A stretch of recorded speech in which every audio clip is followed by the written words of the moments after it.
So what happens when we do this correctly? What does it look like when we take the time to dance instead of debate, to know people as multidimensional and more than the labels we've assigned to them? What happens when we successfully navigate difficult conversations and end up turning them into productive interactions?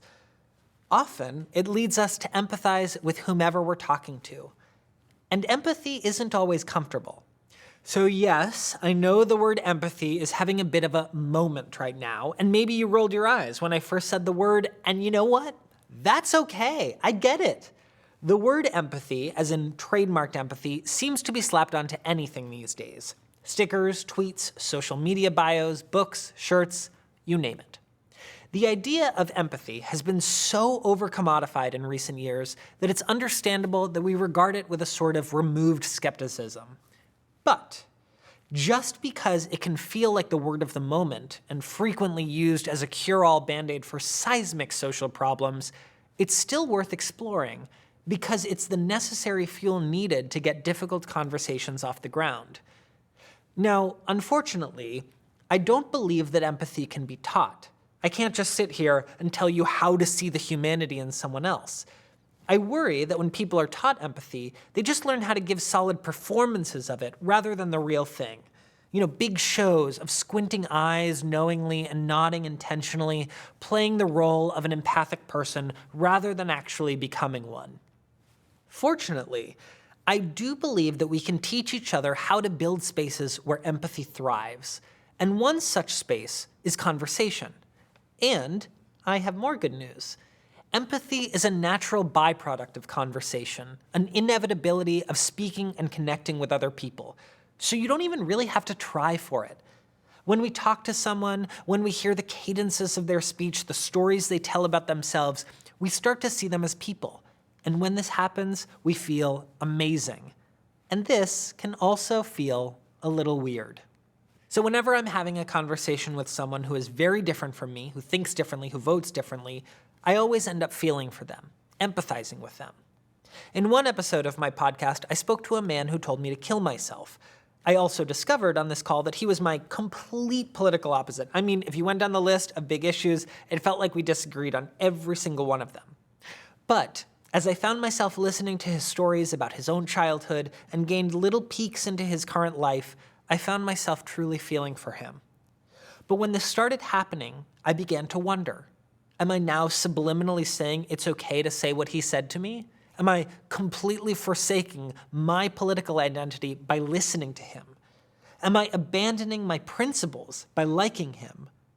By empathizing with him, am I becoming him? And this didn't just happen with this guest. It happened with every guest I'd spoken to before him and all that I've spoken to since. From afar, I disagree with them. Up close, I empathize with them, and then I spiral and wonder if I'm doing something wrong. This ultimately comes from the fear that ideologies are contagious, and that by emotionally connecting with someone, I could catch their beliefs. Eventually, this fear became so pervasive that I made a mantra for myself. Empathy is not endorsement. These 4 words got to act as a sort of permission slip that allowed me to keep going, to keep speaking to people I disagreed with, to keep connecting with human beings who said mean things to me online, some of whom were on the complete opposite ends of the political and ideological spectrum. And these 4 words helped me realize that by empathizing with someone, we are not co-signing their beliefs. We are not handing them a free pass to continue saying mean things to people online, nor are we casting a vote for their candidate of choice. Only they can do that.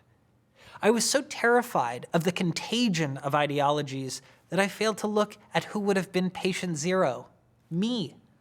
I've spoken to a few people that think that being gay is a sin. That doesn't mean I've become straight. I've chatted with many guests who have voted for candidates I loathe. That doesn't mean that I've changed my political affiliation.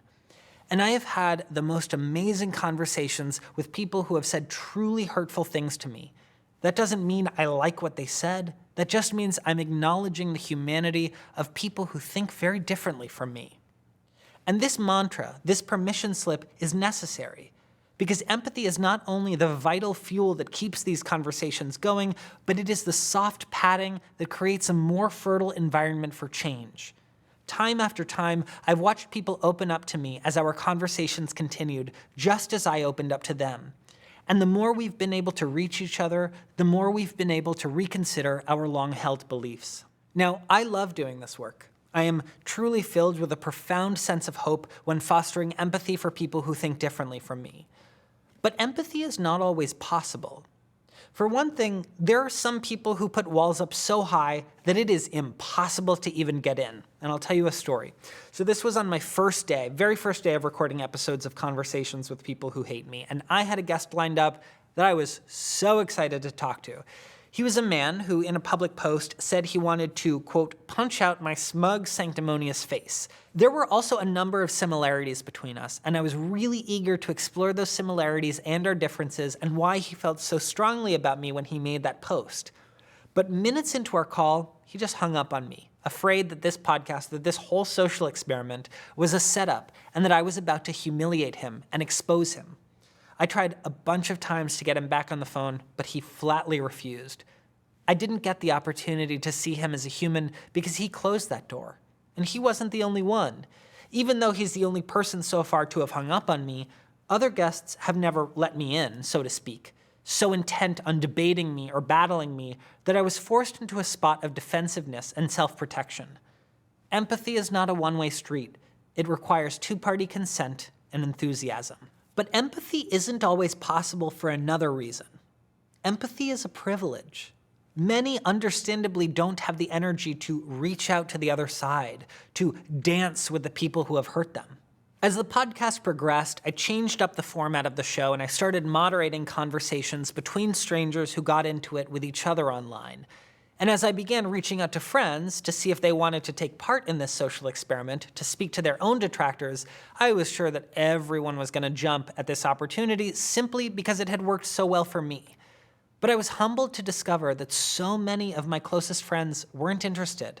And on closer inspection, I noticed that there was an unsettling commonality in the specific type of person who wasn't interested in taking part in this very well-intentioned social experiment. Almost all of them occupied some marginalized identity. This coincided with Amnesty International's report from 2018 that found that women, specifically women of color, specifically Black women, get a disproportionate amount of online abuse. It's completely understandable that those who are simply trying to survive online don't have the energy to engage in this activity. Radical empathy is not a mandate, nor is it a prescription for activism. While this is what I feel well-suited to do, many don't. But just because some understandably don't have the energy to have these difficult conversations doesn't mean they're not worth having. It just means that we should understand why it's not for everyone. If you can summon the energy it will require and build a space of curiosity and vulnerability where empathy can take root, your interactions will feel richer and sometimes unexpectedly fun. It often helps to begin with small wins and level up to interactions that feel more difficult. And that's what we're going to practice in this next set of activities.